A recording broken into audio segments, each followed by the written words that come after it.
ശാന്തിയുടെയും സമാധാനത്തിൻ്റെയും ഒരു ക്രിസ്മസ് രാവും വരവായി. ദൈവപുത്രനായ മിശിഹ എളിയവരിൽ എളിയവനായി ഭൂമിയിൽ പിറന്ന ദിനം.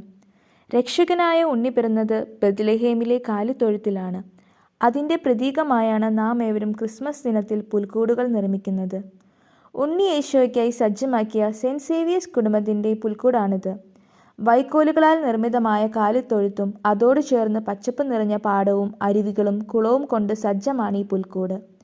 പുൽക്കൂടിൻ്റെ ഒരു വശത്ത് മരുഭൂമിയും മലകളും മറുവശത്ത് യഹൂദയ കൊട്ടാരവുമാണ്. ചണഞ്ചാക്ക്, വൈക്കോൽ, ഗോതമ്പ് പാടം, മരച്ചില്ലകൾ, വൃക്ഷത്തൈകൾ, അർക്കപ്പൊടി എന്നിവ കൊണ്ട് ഒരുക്കിയ കാലിത്തൊഴുത്താണിത്.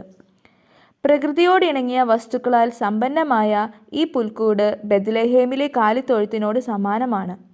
ലോകത്തിൻ്റെ രക്ഷയ്ക്കായി ഭൂമിയിൽ ആഗതനാകുന്ന ഉണ്ണിയേശുവെ വരവേൽക്കുവാൻ ഞങ്ങൾ ഒരുങ്ങുകയായി. ഏവർക്കും പ്രത്യാശയും സന്തോഷവും നിറഞ്ഞ ക്രിസ്മസ് ആശംസകൾ നേരുന്നു.